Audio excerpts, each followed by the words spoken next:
السلام عليكم ورحمة الله وبركاته، أسعد الله نهاركم وخميسكم طيب بإذن الله.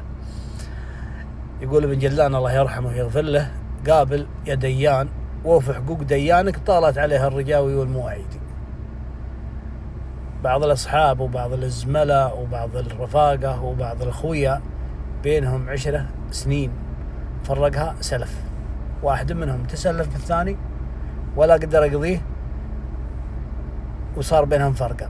تحاشى انه يقابله سحة، طبعا احنا ناخذها انه سحة، وفعلا اكثرهم مستحي، لا عنده شيء يقضي خويه او رفيقه او صديقه او زميله، ولا يقدر يقابله ويقول له اللي في خاطره، فقام يصد عنه ويتعذر من الاجتماع اللي هو فيه ويحاول انه ما عاد، وطالت الايام والليالي وراح الزمان لان صارت فرقة. الرجال اللي راعي السلف ما يدري هو الرجال ذا هو ما يبي يقضي جحدان ولا فعلا سحة، ما يدري، يبله من يوضح له. الواحد لا صار حق حقوق الناس عندك قابل واشرح والرجال يفهمون وش عندك من ظروف، لكن لا تقفي. القفاي هذا مو بزين، خاصة الناس اللي بينهم صحبة وبينهم عشرة وبينهم خوة ويفرقهم سلف. الشيطان يدخل من هذا المدخل. قابل يا ديان وفي حقوق ديانك. بعض العرب لا تسلف منك شد الرحال، سنه يدور على قطع العلاقة سبب، ما يدري ان الحمولة السائدة للجمال والضعف يبني على رؤوس الضعافة قبب، يجعل ربي بارز في وجيه الرجال ويجعل وجه الأهلامة ما يعين شبه.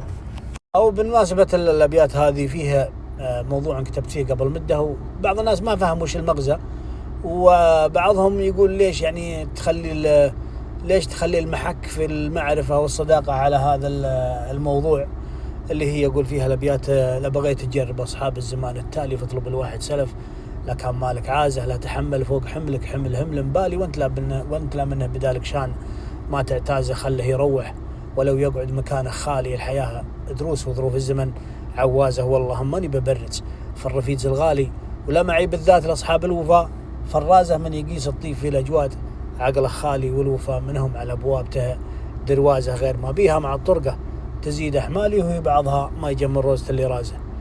أنا كنت أقول أفرز الأصحاب بالسلف، اللي أقصدهم مو بالأصحاب اللي أنت واثق فيهم واللي تعرفهم، أصحابك والوفيين معك لمدة سنين طويلة تروح تجربهم ذا الحين، أو تخلي المحك بين الصداقة على السلف. هم قد سلفوك وسلفتهم ولا بينكم أخلاف ومجربهم ومجربينك.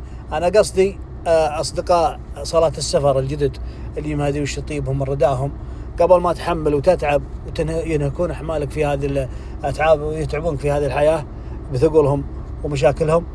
لا مانع انك تجربه، ما تجرب واحد ما عنده شيء، جرب واحد الراهي شايفه راهين عندك وتعرف، جربه وشوف ايش وراه، لان السلف يبين نوعية الرجال، هو معك صامل ولا طرقته طرقة صالة سفر، فانت تعرف. لكن اما صاحبك اللي تعرفه هذا لا تجربه.